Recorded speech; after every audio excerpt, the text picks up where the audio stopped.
মহানবী সাল্লাল্লাহু আলাইহি ওয়াসাল্লামের যুগে আরবে কুস্তি খেলার খুব প্রচলন ছিল এবং ওই সময়ে আরবে কুস্তিগির বা পালোয়ানদের খুব সমাদর করা হতো। তাই তারা নিজেদের খুব অহংকারী মনে করত। ঠিক সেই সময়ে মদিনার অদূরেই একটি গ্রামে রোকানা নামে একজন কুস্তিগিরের নামডাক ছড়িয়ে পড়ে। তার দেহ ছিল বিশাল এবং শক্তিতে ছিল অপ্রতিরোধ্য। তাই তাকে কেউ হারাতে পারত না। সবাই তার কাছে পরাজিত হতো। তাই তখনকার সময়ে আরবের সবচেয়ে শক্তিশালী ব্যক্তি হিসাবে ওনাকে সবাই গণ্য করত। একদিন রোকানা তার গ্রামের লোকদের সাথে কুস্তির ব্যাপারে আলোচনা করছিল। ঠিক সেই সময় একজন লোক সেখানে এসে সকলকে উদ্দেশ্য করে বলল, তোমরা কি জানো, মক্কায় একজন নবী এসেছেন যার নাম মুহাম্মদ সাল্লাল্লাহু আলাইহি ওয়াসাল্লাম। তিনি আল্লাহর প্রেরিত একজন রাসূল এবং তার উপর আসমানি কিতাব কুরআন নাজিল হয়েছে। তার নাকি অনেক অলৌকিক ক্ষমতাও আছে। তাই তার কথা শুনে সবাই দলে দলে ইসলাম ধর্ম গ্রহণ করছে। লোকটির কথা শুনে অন্যরা বলল, কি বলো, তাহলে তো আমাদের অবশ্যই তার সাথে একবার দেখা করা উচিত। কিছুক্ষণ পর রোকানা কুস্তিগির তাদেরকে বলল, যদি সত্যিই তিনি আল্লাহর প্রেরিত রাসূল হয় তাহলে তো আমাকে অবশ্যই তার সাথে কুস্তি লড়তে হবে এবং তাকে সেই কুস্তিতে পরাজিত করতে হবে। এই কথা বলে রোকানা সেখান থেকে সোজা তার বাড়িতে চলে গেল। রোকানার একটি পুত্র সন্তান ছিল যার নাম ছিল ইয়াজিদ। সেও তার বাবার মতো অনেক শক্তিশালী একজন পালোয়ান ছিল এবং সেও তার বাবার মতো কখনও কোনো কুস্তির লড়াইয়ে হারেনি। রোকানা তার ছেলেকে বলল, আমি লোকেদের মুখে শুনলাম মক্কায় মুহাম্মদ সাল্লাল্লাহু আলাইহি ওয়াসাল্লাম নামে একজন মানুষ আছেন। তার নাকি অনেক অলৌকিক ক্ষমতা আছে। তাই আমি ভাবছি মক্কায় গিয়ে তার সাথে দেখা করব এবং তার সাথে কুস্তি করব। রোকানার মুখে এমন কথা শুনে তার ছেলে ইয়াজিদ বলল, বাবা, আমিও তোমার সাথে মক্কায় যাব। আমিও দেখতে চাই উনিকে। অতঃপর একদিন রোকানা ও তার ছেলে ইয়াজিদ মুহাম্মদ সাল্লাল্লাহু আলাইহি ওয়াসাল্লামের সাথে দেখা করার জন্য মক্কার উদ্দেশ্যে বেরিয়ে পড়ল। মরুভূমির বিশাল পথ পাড়ি দিয়ে বেশ কয়েকদিন পথ চলার পরে তারা মক্কায় গিয়ে পৌঁছাল। কিন্তু মক্কায় পৌঁছানোর পর রোকানা দেখতে পেল তার মনের ভিতর কেমন জানি এক অন্যরকম শান্তি শান্তি অনুভব হচ্ছে। অতঃপর তারা সামনে এগিয়ে গিয়ে মক্কা নগরীতে প্রবেশ করল আর খেয়াল করে দেখল যে মক্কার লোকজনদের চেহারার মধ্যে নূরের আলো জ্বলছে এবং চারিদিকের পরিবেশ স্নিগ্ধ ও শান্ত। মক্কার এমন পরিবেশ দেখে রোকানা তার ছেলেকে বলল, বাবা ইয়াজিদ, আমার মনে হয় এখানে বিশেষ কিছু রয়েছে, কেননা আমি নিজের মধ্যে কেমন জানি অন্যরকম শান্তি অনুভব করছি। বাবার মুখে এমন কথা শুনে ইয়াজিদ বলল, আমার পিতা, আপনার যেমন মনে হচ্ছে আমারও ঠিক তেমনই মনে হচ্ছে। আমিও নিজের মধ্যে কেমন জানি এক অন্যরকম শান্তি অনুভব করছি এবং এত সুন্দর শান্তির পরিবেশ আমি এর আগে কখনো দেখিনি। এরপর তারা একটি স্থানে কিছু লোককে দেখতে পেয়ে তারা দুজন সেখানে গেল এবং রোকানা তাদের জিজ্ঞেস করল, আচ্ছা, তোমরা কি বলতে পারো মুহাম্মদ সাল্লাল্লাহু আলাইহি ওয়াসাল্লামকে কোথায় গেলে পাওয়া যাবে? তখন লোকেরা বলল, আপনারা কারা এবং কোথা থেকে এসেছেন? তখন রোকানা বলল, আমি একজন কুস্তিগির আর আমার নাম রোকানা। আমরা ফাদাক গ্রামের বাসিন্দা। তখন লোকেরা বলল, মুহাম্মদ সাল্লাল্লাহু আলাইহি ওয়াসাল্লাম আমাদের নবী। তিনি আল্লাহর প্রেরিত রাসূল। এখন তিনি মসজিদে আছেন। অতঃপর রোকানা ও তার ছেলে মসজিদের দিকে রওনা হলেন। মসজিদে প্রবেশ করতেই রোকানা দেখল মুখে প্রশান্তির হাসি নিয়ে একজন বুজুর্গ ব্যক্তি বসে আছে। তার শরীরের উজ্জ্বলতায় চারপাশ যেন আলোকিত হয়ে আছে। রোকানা তাকে দেখেই চিনে ফেলল যে ইনি সেই ব্যক্তি যার কথা সবার মুখে মুখে শোনা যাচ্ছিল।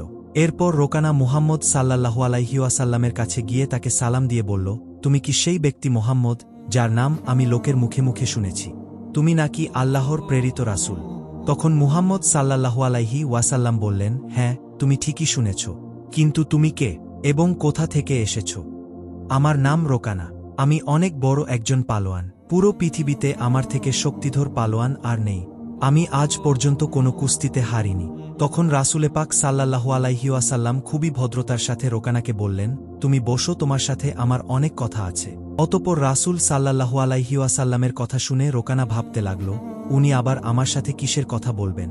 তখন রাসূল সাল্লাল্লাহু আলাইহি ওয়াসাল্লাম তাকে উদ্দেশ্য করে বললেন, হে রোকানা, তুমি আল্লাহকে ভয় করো। তোমার শরীরে এত শক্তি যিনি দিয়েছেন, তোমাকে এত বড় পালোয়ান যিনি বানিয়েছেন, সে মহান আল্লাহর কাছে নিজেকে আত্মসমর্পণ করো এবং সেই মহান স্রষ্টার প্রতি ঈমান আনো আর আমাকে সেই মহান আল্লাহর রাসূল হিসেবে মেনে নাও। তখন রোকানা রাসূল সাল্লাল্লাহু আলাইহি ওয়াসাল্লামকে বলল, মুহাম্মদ, তুমি এসব কি বলছো? আমি তো এসেছি তোমার সাথে কুস্তি লড়ার জন্য, কারণ আমি শুনেছি তুমি নাকি আল্লাহর প্রেরিত রাসূল। তুমি নাকি অনেক অলৌকিক ক্ষমতার অধিকারী। তাই তোমার এত ক্ষমতার কথা শুনে আমি তোমার সাথে কুস্তি লড়ার জন্য এসেছি। আর তুমি কিনা আমাকে বলছো ইসলাম গ্রহণ করতে।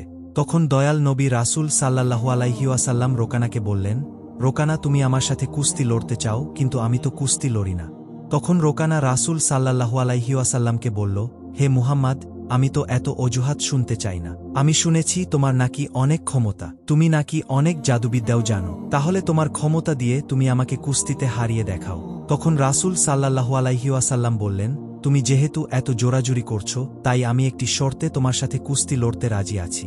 তখন রোকানা বললেন, কি শর্ত?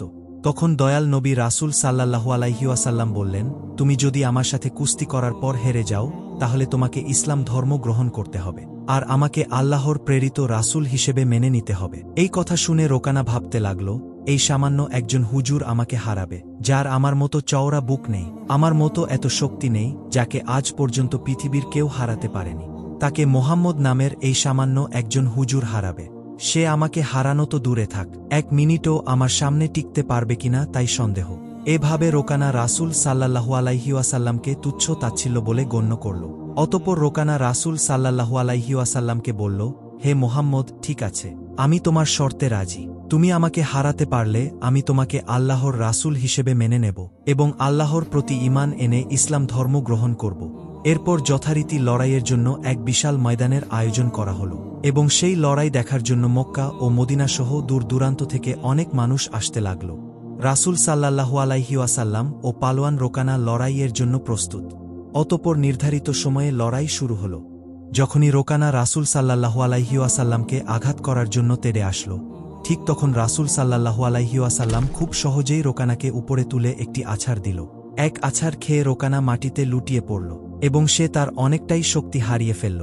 এরপর রাসূল সাল্লাল্লাহু আলাইহি ওয়াসাল্লাম বললেন, হে রোকানা, তুমি হেরে গেছো। এখনও কি তুমি আমার সাথে লড়াই করবে? হে রোকানা, তুমি ইসলাম গ্রহণ করো এবং আল্লাহর উপর ঈমান আনো, আর আমাকে নবী হিসাবে মেনে নাও, আর নিজের পরাজয় মেনে নাও। তখন রোকানা বলল, মুহাম্মদ, তুমি আমাকে আরেকটা সুযোগ দাও, এবার আমি তোমাকে হারিয়ে ছাড়ব। তখন রাসূল সাল্লাল্লাহু আলাইহি ওয়াসাল্লাম বললেন, ঠিক আছে, আমি তোমাকে আরেকটি সুযোগ দিলাম, কিন্তু এরপর তোমাকে পরাজয় মেনে নিতে হবে এবং ইসলাম ধর্ম গ্রহণ করতে হবে। নাও, উঠে দাঁড়াও। এই বলে নবীজি পালোয়ানকে আরেকটি সুযোগ দিলেন। তারপর আবার লড়াই শুরু হল। পুনরায় আবার রোকানা যখন রাসূল সাল্লাল্লাহু আলাইহি ওয়াসাল্লামকে আঘাত করার জন্য তার কাছে গেল, তখনই আবার আগের মতোই রাসূল সাল্লাল্লাহু আলাইহি ওয়াসাল্লাম রোকানাকে উপরে তুলে আছাড় দিল। ফলে সঙ্গে সঙ্গে রোকানা মাটিতে লুটিয়ে পড়ল। তখন নবীজি রোকানাকে বললেন, হে রোকানা, তুমি এবার নিজের পরাজয় মেনে নাও, আর আল্লাহর প্রতি ঈমান এবং আমাকে আল্লাহর প্রেরিত রাসূল মেনে নাও। কিন্তু রোকানা তখনও নিজের পরাজয় মানতে পারছিল না, কারণ সে বিশ্বাস করতে পারছিল না যে কখনো কোনো কুস্তিগির যে পালোয়ানকে হারাতে পারেনি, তাকে কিনা সামান্য একজন হুজুরের কাছে এসে পরাজিত হতে হবে। এমন পরাজয় সে কিছুতেই মেনে নিতে পারছিল না। তাই রোকানা পুনরায় রাসূলকে অনুরোধ করল যে তাকে যেন আরেকটি সুযোগ দেওয়া হয়। আর আমাদের নবী তো দয়ার নবী, যিনি ইসলামের জন্য একটি কেন হাজারো সুযোগ দিতে রাজি ছিলেন। তাই রাসূল বলল, ঠিক আছে রোকানা, তোমাকে আরেকটি সুযোগ দিলাম, কিন্তু এবার না পারলে তোমাকে আমার শর্ত মেনে নিতে হবে। সে অনুযায়ী আবার লড়াই শুরু হল। এবার রোকানা তার শরীরের সমস্ত শক্তি দিয়ে রাসূলের উপর ঝাঁপিয়ে পড়ল, কিন্তু সে রাসূল সাল্লাল্লাহু আলাইহি ওয়াসাল্লামের কাছে আসার সাথে সাথে এবারও রাসূল সাল্লাল্লাহু আলাইহি ওয়াসাল্লাম তাকে উপরে তুলে আরেকটি আছাড় দিল। আছাড় খেয়ে রোকানা আবার মাটিতে লুটিয়ে পড়ল। এবার আর কোনোভাবেই সে উঠতে পারল না এবং শরীরের সমস্ত শক্তি হারিয়ে ফেলল। এবার সে বুঝতে পারল যে মুহাম্মদ সাল্লাল্লাহু আলাইহি ওয়াসাল্লাম সাধারণ কোনো মানুষ নয়, তিনি আল্লাহর প্রেরিত রাসূল। অতঃপর রোকানা রাসূল সাল্লাল্লাহু আলাইহি ওয়াসাল্লামকে বলল, হে আল্লাহর নবী, আমি বুঝতে পারছি আপনি সত্যিই আল্লাহর প্রেরিত একজন রাসূল, আর আপনার ধর্মই শ্রেষ্ঠ ধর্ম। আমি আপনাকে নবী হিসেবে স্বীকার করছি, আর আমি মহান আল্লাহর প্রতি ঈমান আনছি। তখন রাসূল সাল্লাল্লাহু আলাইহি ওয়াসাল্লাম বললেন, এবার বুঝলে তো, আসলে আমরা কেউই কখনো শক্তিশালী নই। আল্লাহর ইচ্ছায় আজ তোমাকে আমি হারাতে পেরেছি, আর আল্লাহর ইচ্ছায় তুমি আজ এত বড় পালোয়ান হতে পেরেছ।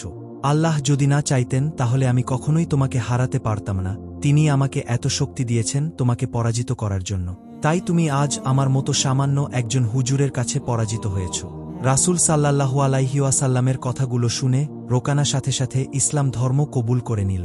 এই ঘটনা রাসূল সাল্লাল্লাহু আলাইহি ওয়াসাল্লামের মহত্ব ও মুজিজার জীবন্ত একটি প্রমাণ ছিল। অতঃপর রোকানা যখন রাসূল সাল্লাল্লাহু আলাইহি ওয়াসাল্লামের হাতে আত্মসমর্পণ করে ইসলাম কবুল করে নিলেন, তখন তার ছেলে ইয়াজিদ, যে নিজেও একজন নামকরা কুস্তিগির, সে নিজের বাবার এই পরাজয় মেনে নিতে পারলেন না। তার গভীর আত্মবিশ্বাস ছিল যে তার বাবা রাসূল সাল্লাল্লাহু আলাইহি ওয়াসাল্লামের কাছে হেরে গেলেও সে হারবে না। তাই সে রাসূল সাল্লাল্লাহু আলাইহি ওয়াসাল্লামকে চ্যালেঞ্জ করে বসল।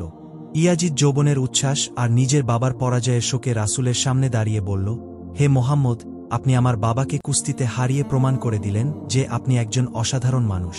কিন্তু আমি আমার বাবার পরাজয়কে মেনে নিতে পারিনি। তাই বলছি, আপনি কি আমার সঙ্গে কুস্তি লড়বেন? হুজুরে পাক ইয়াজিদের চোখের দিকে তাকিয়ে তার চ্যালেঞ্জ গ্রহণ করে নিলেন। কারণ তিনি জানতেন যে ইয়াজিদের মনে এখনও সন্দেহ আছে, তাই তার জন্য ঈমানের আলোর প্রয়োজন। তখন ইয়াজিদ নিজেকে এই লড়াইয়ের জন্য প্রস্তুত করল, কারণ সেও নিজের বাবার মতো শক্তিশালী ছিল, আর সে কখনো কারো কাছে পরাজিত হয়নি।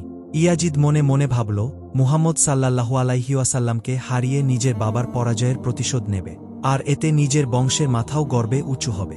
এরপর যখন কুস্তি শুরু হল, তখন ইয়াজিদ নিজের সকল শক্তি দিয়ে রাসূল সাল্লাল্লাহু আলাইহি ওয়াসাল্লামের উপর হামলা করল। কিন্তু রাসূল তার প্রতিটি আঘাতকে সহজেই প্রতিহত করে দিলেন। এতে সে অবাক হয়ে গেল। সে বিশ্বাস করতে পারছিল না যে এটা কিভাবে সম্ভব। মহানবী মুহূর্তের জন্য ইয়াজিদকে আরেকটি সুযোগ দিল, যেন সে তার পুরো শক্তি প্রয়োগ করতে পারে। সুযোগ পেয়ে ইয়াজিদ সর্বশক্তি দিয়ে রাসূলের উপর পুনরায় হামলা করতেই রাসূল সাল্লাল্লাহু আলাইহি ওয়াসাল্লাম আচমকা দ্রুত গতিতে ইয়াজিদকে মাটিতে ছুঁড়ে ফেলে দিলেন। ইয়াজিদ মাটির সাথে এত জোরে ধাক্কা খেল যেন তার মনে হল তার শরীরের সকল হাড্ডিগুলো ভেঙে গিয়েছে। ইয়াজিদ আবার ওঠার চেষ্টা করল, কিন্তু পারল না। সে হুজুরের দিকে তাকিয়ে দেখল যে তার মুখে এক প্রশান্তির হাসি ফুটে আছে। অতঃপর রাসূল সাল্লাল্লাহু আলাইহি ওয়াসাল্লাম ইয়াজিদের হাত ধরে উঠিয়ে বললেন, হে ইয়াজিদ, তুমি একজন সাহসী যুবক, কিন্তু মনে রাখবে, প্রকৃত ক্ষমতা আল্লাহ রাব্বুল আলামিনের হাতে রয়েছে। আজ তুমি নিজের চোখে দেখে নিয়েছ যে আল্লাহ রাব্বুল আলামিন তার নবীকে কেমন শক্তি দান করেছেন। এখনও কি তোমার মনে কোনো সন্দেহ আছে? এমন কথা শুনে ইয়াজিদের চোখ থেকে পানি পড়তে লাগল। সে হুজুরের সামনে আত্মসমর্পণ করে বলল, হে আল্লাহর রাসূল, আমি আজ আমার জীবনের সবচেয়ে বড় শিক্ষা পেয়েছি। আমি সাক্ষ্য দিচ্ছি যে আল্লাহ ছাড়া কোনো মাবুদ নেই, আর মুহাম্মদ সাল্লাল্লাহু আলাইহি ওয়াসাল্লাম আল্লাহর সত্যিকারের রাসূল। এরপর রোকানা ও তার ছেলের ইসলাম গ্রহণের বিষয়টি পুরো আরব জুড়ে ছড়িয়ে পড়ল। এই ঘটনার কয়েকদিন পর একদিন মদিনার একজন বিধর্মী যুবক প্রিয় নবী রাসূল সাল্লাল্লাহু আলাইহি ওয়াসাল্লামকে অপমান ও অপদস্থ করার বাসনা নিয়ে নবীজির কাছে এলো।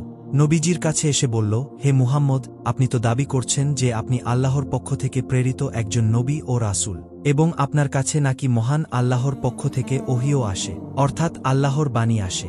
আপনি যদি আপনার দাবিতে সত্যি হন, তাহলে এমন কিছু করে দেখান যা সাধারণ মানুষের পক্ষে করা সম্ভব নয়। যুবকের মুখে এমন কথা শুনে রাসূল বললেন, ঠিক আছে, তুমি কি দেখতে চাও বলো। তখন সেই যুবকটি দূরের একটি গাছকে দেখিয়ে বলল, দেখি এক মুহূর্তে কোনো হাতের স্পর্শ ছাড়া এই গাছটিকে এখানে হাজির করে দেখান তো। তখন নবীজি মুচকি হেসে বললেন, আমি কোনো কিছুই বলবো না, তুমি নিজেই সেই গাছটির কাছে যাও এবং এতটুকু বলো যে আল্লাহর প্রেরিত রাসূল সাল্লাল্লাহু আলাইহি ওয়াসাল্লাম তোমাকে ডাকছেন। অতঃপর যুবকটি তার মনের সেই কুবাসনা পূর্ণ হওয়ার আশা নিয়ে নিশ্চিত মনে গাছটির কাছে গিয়ে বলল, এই গাছ, তোমাকে আল্লাহর প্রেরিত রাসূল ডাকছেন। যুবকটি এই কথা বলার সাথে সাথেই গাছটি কম্পন করতে শুরু করে দিল এবং মাটির সাথে তার সম্পূর্ণ সম্পর্ক ছিন্ন করে লাফিয়ে লাফিয়ে নবীজি সাল্লাল্লাহু আলাইহি ওয়াসাল্লামের সামনে এসে উপস্থিত হল। গাছের এ অবস্থা দেখে সেই যুবকটি অবাক হয়ে বলল, আপনি নিশ্চয়ই কোনো জাদু জানেন। তাই সে যুবক আবার বলল, দেখি গাছটিকে আবার তার আগের জায়গায় প্রতিস্থাপন করে দেখুন তো। তখন রাসূল সাল্লাল্লাহু আলাইহি ওয়াসাল্লাম গাছটিকে বললেন, যাও, তুমি তোমার নিজের স্থানে ফিরে যাও। সাথে সাথে গাছটি আবার তার পূর্বের স্থানে ফিরে গেল। নবীজির এই অলৌকিক মোজেজা দেখে সাথে সাথে সেই যুবকটি উচ্চস্বরে কালেমা পড়ে মুসলমান হয়ে গেল এবং পরে সেই যুবকটি তার পরিবারকেও ইসলাম ধর্ম গ্রহণ করালো। মহানবী সাল্লাল্লাহু আলাইহি ওয়াসাল্লামের পুরো জীবনটাই এমন অসংখ্য উদাহরণ দিয়ে পরিপূর্ণ। আমরা জন্মসূত্রে যারা মুসলিম, তারা যদি সবাই সঠিকভাবে আল্লাহর দেখানো পথ অনুসরণ করতে পারি, তাহলে পরকালে জান্নাতের দরজা আমাদের সবার জন্যই খোলা থাকবে।